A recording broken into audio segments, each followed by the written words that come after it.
home is Toronto. Toronto is home.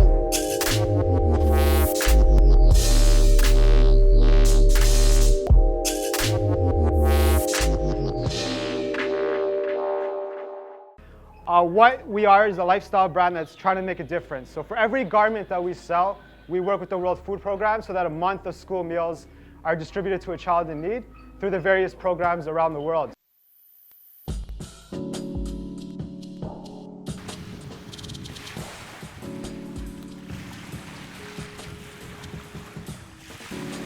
It's the best time probably ever to be alive in Toronto because everything is happening right now. Like explosion of like creativity, business. And these next 10, 20 years in Toronto are probably the most important years Toronto's ever had in terms of creativity and what's going on in the city. Did it just do it? I think it just went undone. I come from an immigrant family where they gave up everything to come here and come to Canada. And they can't understand the concept of like leaving a stable job where you're guaranteed money to go do something on your own. Like I go to work at 8, I get back home at like 6 p.m. I start working on the Peace Collective stuff. I go to sleep at like 12:01. And I started making so many mistakes in both. I was like screwing up stuff with the Peace Collective. I was like asleep at work. I wasn't doing anything productive for anybody. When Lululemon first reached out and sent an email, I'm not gonna lie, I read it 3-4 times because I wouldn't believe that, they're actually reaching out this early in what we're doing. We've only been around for 7-8 months, and it's an honor to work with such a great, really Canadian company. So we're hoping this is just like the first stepping stone to a lot of cool stuff we want to do in the city. That's great, congratulations. Thank you. I don't know, I guess I never really thought I was serious. Like when I was doing this on the side and I was trying to make it grow, they're just like, oh, he's having fun, he's doing his thing. You're from Mississauga and you're traveling the world, you probably wouldn't, and somebody asks you where you're from, you're probably gonna say Toronto because nobody really knows what Mississauga is, but there was a time when no one really knew what Toronto is. If you were traveling around and you said, oh, I'm from Toronto, you probably draw a lot of blank faces. Where now if you go anywhere in the States, any city, and you say, I'm from Toronto, people are gonna be like, oh, I love Toronto, I really wanna go there. And I feel like that's just the start, and once Toronto really gets established, then people are gonna start knowing more about the other cities around it. You're gonna see that creativity start to spark up in a lot of other cities across that are near Toronto. I also think cities like Montreal and Vancouver are on the come up as well.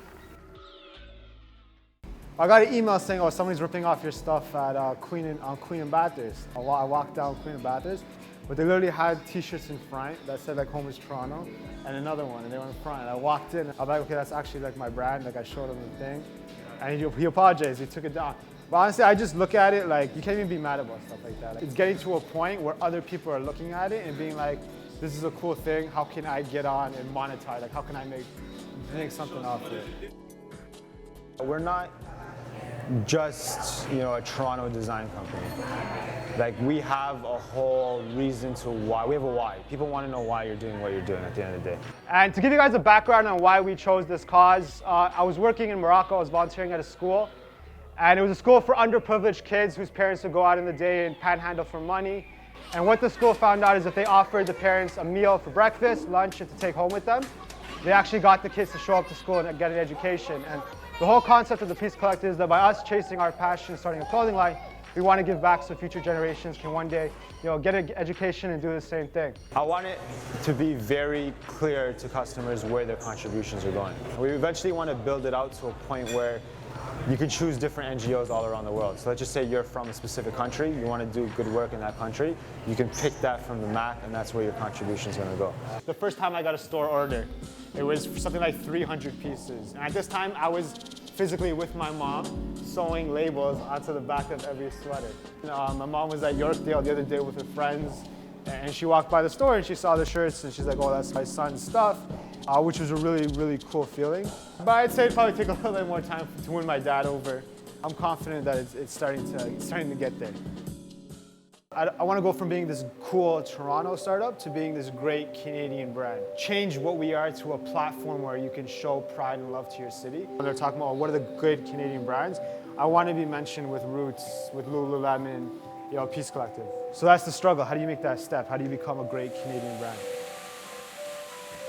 I know my vision in my head, but not everybody else knows that vision. I don't necessarily have the answers, but you just got to trust your gut and make that next step. Learning how to be happy with what you're doing, regardless of how far you get. Like, to me, success should never be, it's never ending. Like right now, I guess this is successful, but once I achieve this, I have 10 other goals that pop up and I want to accomplish.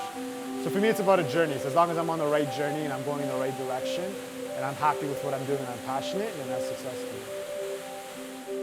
When I first started, never in my wildest dreams do I think it would get to this point even. I've had a lot of experience in it, and it's opened a lot of new doors.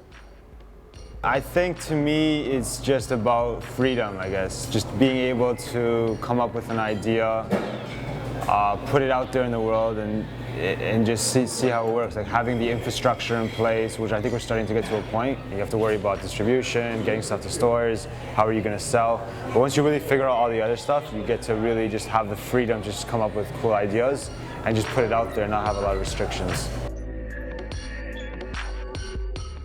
So thank you all for coming out. I hope you have a good night, and I look forward to meeting anyone I haven't met yet.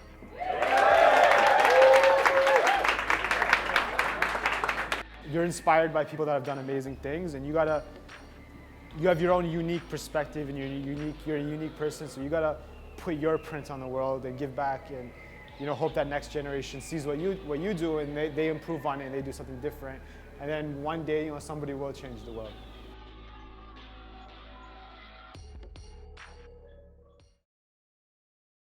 Like the moment when those two things meet at the tipping point, like that's what I would describe myself as.